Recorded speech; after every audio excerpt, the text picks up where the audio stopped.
긍휼 없는 심판을 두려워하라. 긍휼 없는 심판을 두려워하라. 아멘. 긍휼 없는 심판을 두려워하라. 1절 말씀은 북이스라엘의 현재 어떤 정세, 이걸 한마디로 표현하고 있습니다.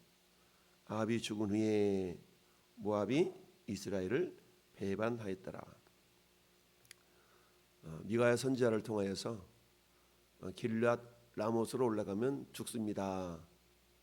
이 말은 뭐예요? 올라가지 말라는 얘기죠. 그런데 아합이 꾸역꾸역 여호사밧, 남유다의 여호사밧 왕과 함께 꾸역꾸역 올라가죠. 꾸역꾸역 올라가서 결국 올라가면서도 아주 야비하게 여호사밧 왕에게는 당신은 왕복을 입고 가소서, 나는 변장하고 갈랍니다. 뭔 말이에요? 적들에게 여호사밧 너만 공격 목표가 돼, 나는 그냥 싸울게, 이런 거 똑같죠. 근데 참 마음이 착한 여호사밧이 그렇게 합시다 라고 해서 올라가는데, 막상 올라가니까 적들이 여호사밧이 이스라엘 왕인 줄 알고 달려드는데 여호사밧이 소리를 외쳤다. 이 말은 우리가 기도했다라고 보는 부분이 좋다라 그랬죠. 어떤 위험 상황에서 외치니까 적들에게 저 사람 이스라엘 왕이 아니네 라고 쫓기를 그쳤더라. 그리고 어떤 사람이 무심코 활을 하나 쏘아 땡겼는데 이게 아합 왕의 갑옷 솔기에 맞았더라. 그러니까 갑옷에 맞았으면 튀겨 나가야 되는데 솔기에 맞았으니까 이게 꽤 뚫고 들어간 거죠. 근데 싸움이 얼마나 격렬했던지 병거 모는 자에게 야 좀 나 빨리 좀 나가게 해라. 근데 나갈 수가 없었어요. 결국 어떻게 돼요? 결국 병거에서 아합 왕이 죽고 말았더라. 이게 베나닷 2세와의 전쟁에서 결국 아합 왕은 죽고 말았다. 400여 명의 거짓 선지자들은 하나같이 왕이 올라가서 싸우셔서 승리하여 취할 것입니다 라고 예언을 했는데, 오직 미가야 선지자 한 사람만이 올라가면 죽습니다 라고 얘기를 했던 거죠. 그런데 어떻습니까? 한 사람 미가야 말대로 결국 아합이 죽임을 당하고 말았다 라는 얘기죠. 자, 어쨌든 이런 상황이다 보니까 이 아합뿐만 아니라 그 밑에 있는 모압마저도 결국 이스라엘을 배반하게 되었더라. 이스라엘 배반했어. 근데 아합이 죽으면서 어떤 전쟁이 발생하느냐? 결국 국력이 쇠퇴할 수밖에 없었다라는 얘기죠. 그럼 국력의 쇠퇴는 어쩌다가 우연히 이렇게 되었을까요? 그렇지 않죠. 국력의 쇠퇴는 철저하게 하나님의 섭리 가운데 나타나는 결과였다라고 봅니다. 왜냐하면 하나님은 지금이나 예나 여전히 온 우주를 통치하시는 하나님이실 때인데, 그 하나님의 뜻을 거역한, 다른 말로 말하면 배반한 이 아합 왕의 그 이스라엘을 하나님께서 가만히 보고 계시지 아니하시고 그 국력이 쇠퇴할 수밖에 없도록 하나님 내어버려 두신 것이죠. 어찌 보면 여러분, 하나님이 간섭하지 아니하시고 내어버려 두면 어떤 현상이 나타나요? 그것은 사단의 역사가 강력하게 나타난다라 그랬죠. 로마서 1장에 하나님을 알만한 것들이 인간 속에 만물을 통하여 보여짐에도 불구하고 그들이 하나님을 영화롭게 하지도 않냐고, 오히려 그 만물을 섬기면서 가증한 일들을 행하였다. 그럼 알면 하나님은 어때요? 인간들로 하여금 내어버려 두사 그들이 죄 가운데 빠지도록 내어버려 뒀다라는 얘기죠. 우리가 흔히 그런 얘기 하지 않습니까? 아이들이 부모님의 의견과 충돌될 때 흔히 하는 말이 좀 내버려둬 이러잖아요. 내버려둬, 내버려둬. 간섭하지 말라는 얘기죠. 간섭하지 말라는 얘기입니다. 여러분, 하나님의 간섭은 하나님의 은혜요, 하나님의 사랑의 한 부분입니다. 근데 어때요? 우리의 자녀들도 엄마 아빠 간섭하지 마, 내가 다 컸다 이거죠. 그렇지만 그런 모습 속에서 안전하고 아름다운 모습으로 열매가 맺으면 좋겠지만 그렇지 않은 것들이 많은 것을 봅니다. 하나님도 역시 마찬가지죠. 어찌 보면 내버려둬 이 말은 하나님만을 의지하지 아니하고 하나님만을 신뢰하지 아니하고 우상을 숭배했던 그런 북이스라엘의 전반적인 영적인 흐름이다라고 볼 수가 있어요. 결국 아합 왕이 죽은 이후에 어떻게 됩니까? 아하시아가 아버지를 이어서 왕이 됐는데 한 장 앞으로 이렇게 넘겨봅시다.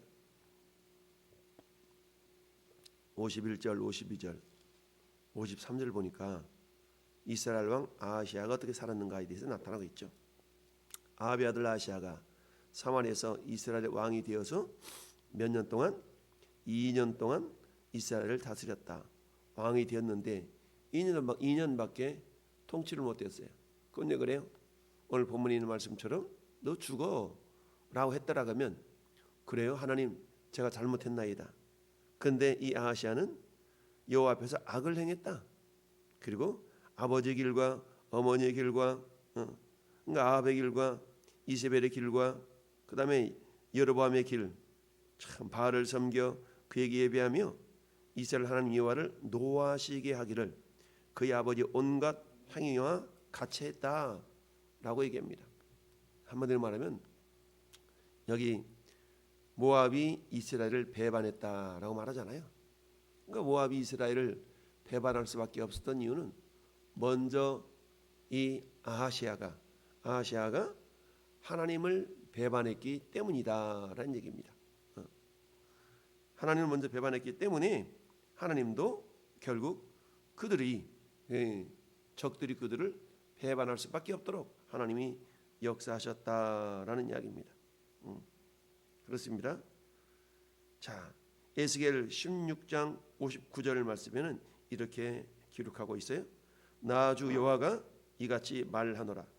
네가 맹세를 멸시하여 언약을 배반하였은즉 내가 네 행한 대로 네게 행하리라. 그러니까 하나님은 이스라엘 향해서 네가 내 언약 배반했냐? 그래? 그럼 나도 너를 배반하지. 라는 거 똑같거든요.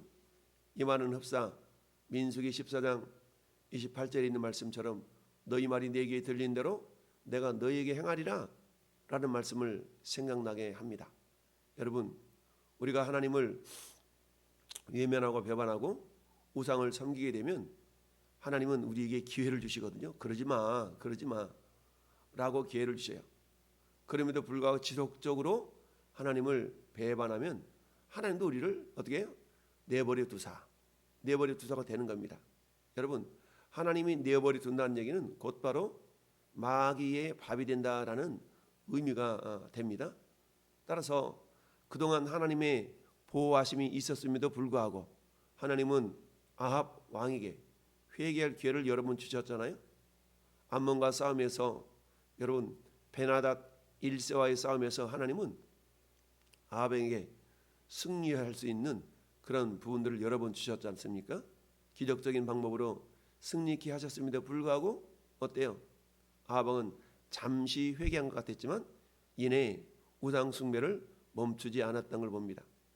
또 그를 통해 태어났던 이 아시아 역시 좀 전에 읽어본 역대상 마지막을 아시아의 한마디 하면 불신앙을 이렇게 불신앙으로 열왕기상을 마감하는 것을 봅니다. 그러면서 1절에 아합이 죽은 후에 모압이 이스라엘을 배반하였더라. 그동안에는 어때요? 아합 왕 시대 때에 하나님께서 결국 주변 나라들로 하여금 곡물도 바치게 하고 조공도 바치게 하고 이랬거든요. 그런데 모압이 이스라엘에게 바쳤던 그 조공이 어떤 내용이 있는가 한번 이렇게 한번 뒤에 가보면 3장 2장만 넘겨 3장 볼까요? 3장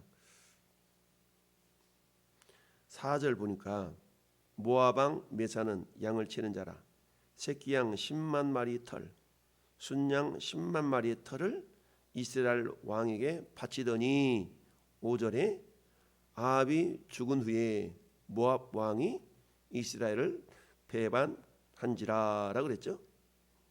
야, 그러니까 아합 왕 시대 때는 그 모압 왕이 어린 양 10만 마리, 순양 10만 마리 털을 왕에게 바칠 정도까지 그렇게 조공을 바쳤던 나라인데, 한마디로 말하면 배반했다는 얘기는 뭐예요? 더 이상 조공을 바치지 않았다는 얘기죠. 더 이상 조공을 바치지 않았다는 얘기입니다. 그러니 이제 그런 나라의 신이 2절 말씀에 있는 것처럼 에그론이라는 신 바알세부백에 뭐요? 이 병이 낫나 안 낫나 물으러 보냈던 거죠, 사람을. 근데 이 모습을 하나님이 뭐 하셨어요? 보고 계셨던 겁니다. 그러니까 하나님 보실 때는 괘씸한 거죠. 그래서 엘리야를 깨워서, 야 엘리야야, 예 하나님, 너 가서 말이야, 저 지금 아시아가 사람을 보내서 모압에 있는 신에게 물으러 가고 있거든. 너 가서 얘기해. 너 올라간 침상에서 내려오지 못하고 죽는다 그래. 이렇게 하나님께서 어때요? 엘리야를 보내서 그 사신들에게 얘기를 하니까 사신들이 모압으로 가다 말고 돌아와서 왕에게 얘기를 한 겁니다. 우리가 어찌 그렇게 왔느냐? 그랬더니 5절 말씀에 사자들이 왕에게 돌아오니 왕이 그들에게 이르되 너희는 어찌하여 돌아왔느냐? 그랬더니 이차저차해서 이렇게 말합디다. 그래? 그 사람 어떻게 생겼디? 예, 그 사람은요 털이 많고요 허리에 가죽띠를 띄었습니다. 그래? 그 사람은 그러면 엘리야네? 이미 엘리야라는 것은 어때요? 아버지 아방 시대 때에 기적을 행하고 하나님의 살아계심을 증거했던 그런 선지자잖아요. 그럼에도 불구하고 이 아시아는 아버지 아합의 길로, 어머니 이세벨의 길로, 또 여로보암의 길로 향하여 악을 행했다. 즉 하나님을 배반했다라는 얘기죠. 그러다 보니까 하나님도 어때요? 그래? 그럼 네 행한 대로 나도 해줄게 라고 하면서 먼저 하나님 그를 버려버리니까 이방 나라들도 섬겼던 내용들에서 돌이켜서 배반하는 결과가 빚어지고 말았다라는 얘기입니다. 이처럼 하나님은 아합 왕에게 뿐만 아니라 아시아에게도 역시 회개의 기회를 주셨음에도 불구하고 어때요? 엘리야를 보냈다는 얘기는 뭡니까? 만약에 지금 하나님이 이 아시아에게 그냥 죽도록 내버려 두기를 원했다면 굳이 엘리야를 보낼 필요가 없었죠. 그냥 내버려둬 죽으니까. 그런데 어때요? 하나님은 너 죽어 라고 말했을 때는 어떤 의미예요? 너 말썽 피우려면 집 나가. 이건 뭡니까? 집 나가. 나가라는 의미가 아니라 잘못됐어요, 안 그럴게요, 이러기를 기대하는 말 아니겠어요? 하나님이 엘리야를 통해서 너 올라간 침상에서 못 내려오고 죽어. 이 말은 뭐예요? 6절 하반절에 네가 올라간 침상에 내려오지 못할지라 네가 반드시 죽으리라 하셨다 하라 하더이다. 그러면 그 다음 구절에 나와야 될 내용이 옷을 찢고 제에 앉아 회개하고 이래야 되는데 그런 모습이 없었다라는 얘기입니다. 여러분, 우리는 요나서를 통해서 요나가 하나님 말씀을 받아서 저 니느웨 성으로 가가지고 복음을 전해야 되는데 그게 기분 나쁜 거야. 그 니느웨 성은 어때요? 시리아, 아람이죠. 아람 나라가 지금 이스라엘 괴롭히는데 올라가서 복음을 전하라 그러니까 싫은 거야. 그러니까 니느웨로 안 가고 다시스로 가잖아요.